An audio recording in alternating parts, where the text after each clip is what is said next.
Good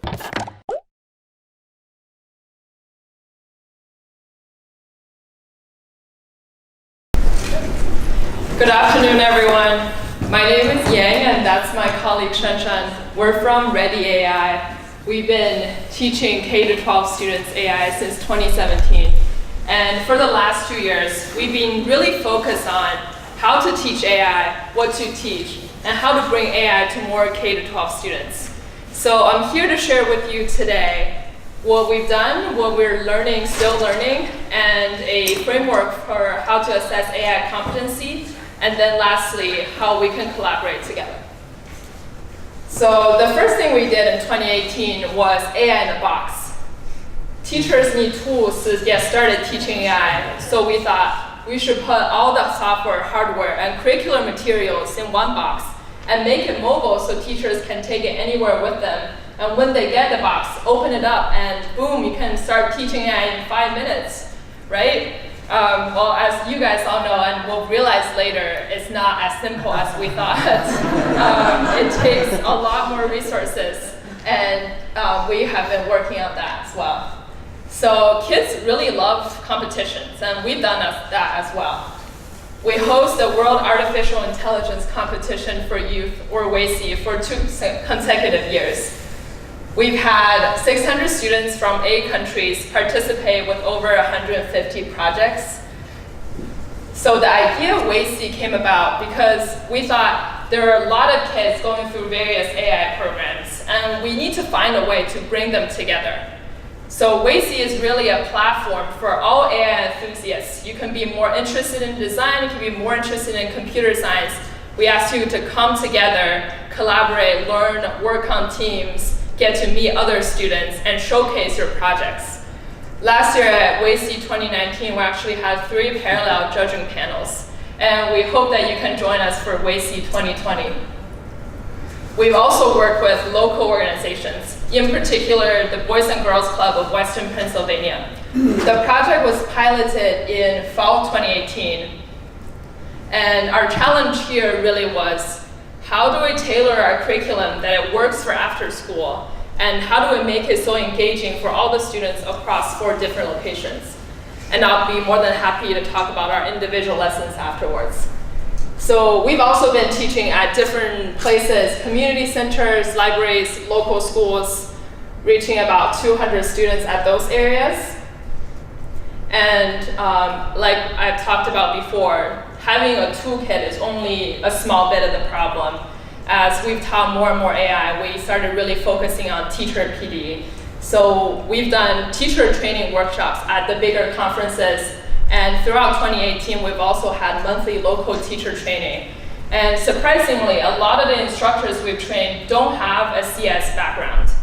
So we've trained about 100 teachers, and even with those, one thing we realized is only so few out of those teachers still feel confident enough to start teaching AI independently.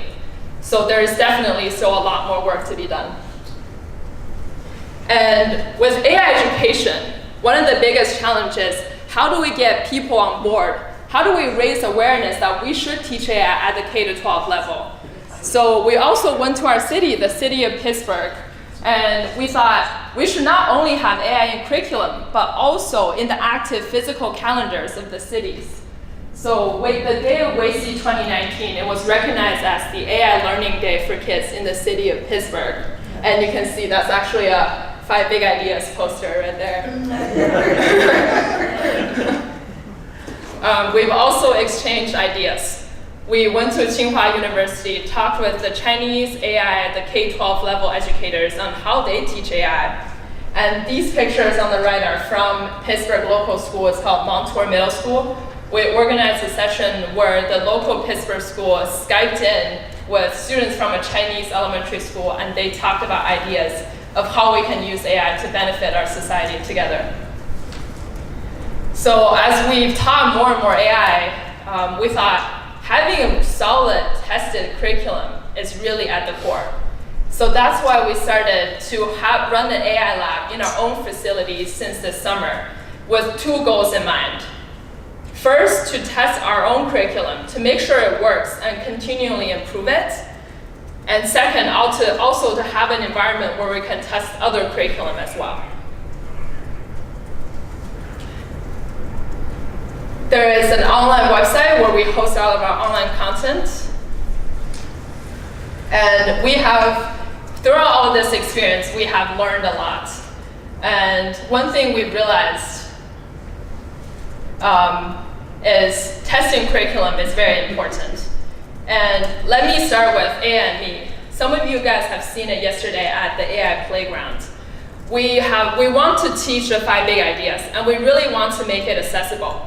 So we turned it into an online course that's only 25 minutes to complete, and is completely online, accessible, so anyone anywhere in the world can access it. And it's also available in the five different languages, including Spanish, Portuguese, Arabic, Mandarin, and of course English. We also have a curriculum that's split into the beginner and intermediate course. So we've talked about the intimidation factor that currently exists in AI teaching. So we thought, how should we keep helping teachers?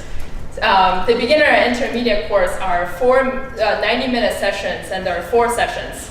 So we take the curriculum and turn it into a more comprehensive kit. So in the kits, you will find not just lesson plans, but also classroom setup instructions. We know that setting up devices is really hectic. So we have instructions of how you should put your robots and how long is the battery life of the robot to really make the teacher's life easier. Other than that, we also have the project class. It's also an intermediate level class, but the kids spend the entire time building on their project. And also the summer camp, which is just a summer version of the curriculum. So it is critical to measure AI learning outcome. This is the framework we come up with. There are 3 areas we should measure, and AI learning is not complete without any of these areas. First, of course, artificial intelligence itself. So understanding the 5 big ideas and different types of algorithms. Second, computational thinking and programming. How to think like a computer science, how to solve problems. And third, and also equally important, is innovation and impact. So speaking of computational action, here we're really thinking about how do students take what they've learned about AI and express it, demonstrate it, so there's an outward aspect to it. Because at the center of the 5 big ideas is social impact. And at the center of AI is people. So we don't want students to forget about the innovation impact that is at the center. So with this pie chart, for each 3 areas, we have a scale going from 0 to 10. 0 is starting from no knowledge, and then 10 would be the first year college level, so the highest level of AI if we ever have an AP artificial intelligence course. So with this, we can take it to school principals, stakeholders, and the advantages of this is we can show them not only the students' achievement, how big of a circle they can get, but also their progression. So this year they achieved this level in the 3 areas, and next year how much their circle is growing. So let's take this framework and then talk about the different curriculums we just talked about and put it in that. With AI and Me, the online course, which 3,000 students have gone through it, and they're evaluated by really quick quiz questions that are part of the course. So for students have taken AI and Me, they're coming in with 0 knowledge. And after 45 minutes, they can go from not knowing the difference between seeing and perception to taking the very first baby step into understanding AI. And the beginner course and intermediate course, students are again coming with 0 knowledge. And here they're not just learning the big ideas, but also learning how to apply AI in Calypso. So also doing a little bit of programming in Calypso, and then thinking more about the social impact. The intermediate class is building more upon that. They're learning more AI and building a bigger project. And the project class is, again, a higher level of that as well. So a common theme we've been hearing in the past 2 days at the symposium is students come to learn CS and AI with very different backgrounds. Some students have a lot of coding experience but haven't learned about AI. Some students have no experience at all. So we thought we would put these students, give them a few characteristics, think about how we should teach this particular type of students better. And here I'll give you a few examples. So let's say Emily, who's been through our summer camp. Emily is a female student, she's in 6th grade. She's really interested in STEM and has had prior coding and robotics experience. So with a student like Emily, we're really trying to encourage her into a future career in AI. She could be an AI researcher, a computer scientist. So we realized and found out after WACI that she actually applied what she knew about AI into her biology experiment. So in a completely different subject with her science project. She is doing a project, she's studying cockroaches, she's taking a lot of pictures, and she thought, there's no time I can go through all of these photos. But I have learned about big idea number 4, machine learning. So maybe I can pull some algorithm that help me analyze these images. So that is a great example of AI giving her the tool to solve a problem she's already passionate about. And another example I'll give you is Kevin, a kindergartner, is just starting his school career, and he's been with us with the beginner's course. At the end of the course, Kevin can say, I am smarter than Cosmo. I can program Cosmo to pick up cubes. And that's illustrating agency over the robots, and also he can program, he can do object manipulation. And that's really powerful for us, for a child who can't even read well yet. So we've talked about a lot. How can we work together? So we offer this loop of how curriculum provider, us, ReadyAI, and students and teachers can work together. So we can take initial curriculum, put it into our framework. We can test it at ReadyAI Lab to make sure it works, to make sure teachers can teach it. We can offer the tested curriculum plan and evaluation guide to teachers, and we can start teaching. And this block, teaching, is really the most important part. And then students will get evaluated, and they can get certificates and their competency history of how their circle is growing over time. And here are some examples of the certificates and competency history. So, so far today, we've talked about how having a tested, solid curriculum is really at the core.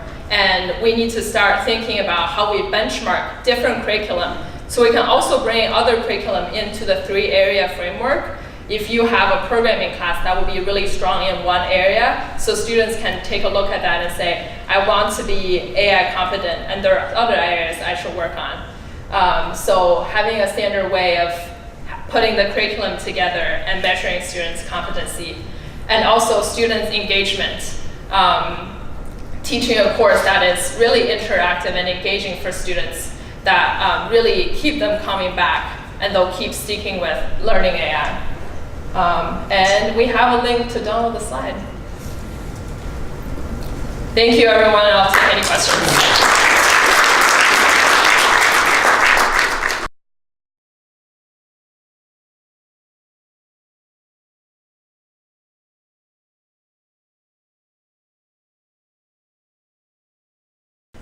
I'm not sure if I was explicit about it, but we've used some of the modules, and they're really good, minimalist approach, and they're effective. Now there is, on Kaggle right now, there is a competition. They want to predict students or kids' success on the game. They have the game app, they call it Measure Up. So they look at the number of times some kid tried to get the correct answer.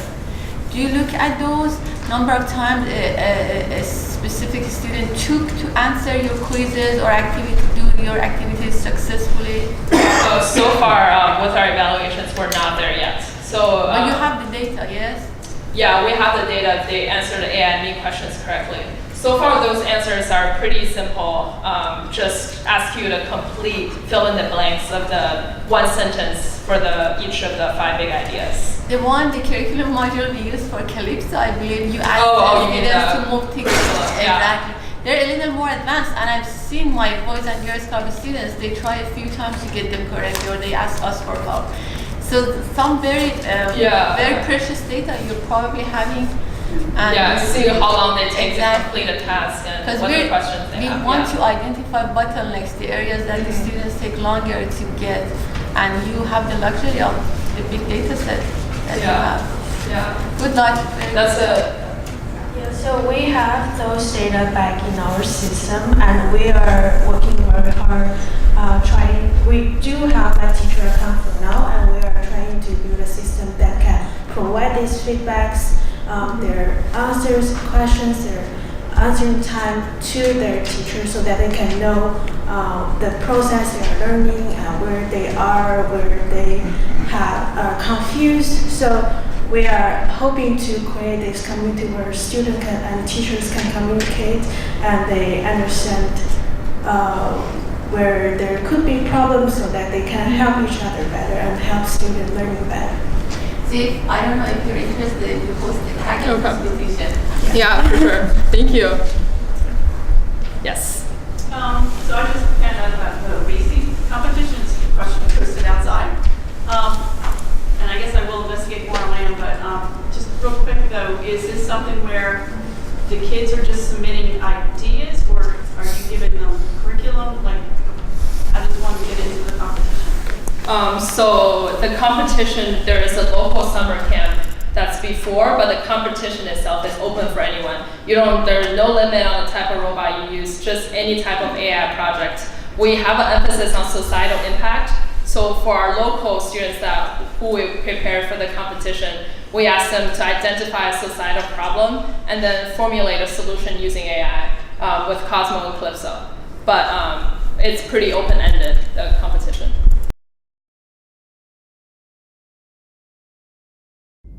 Thank you.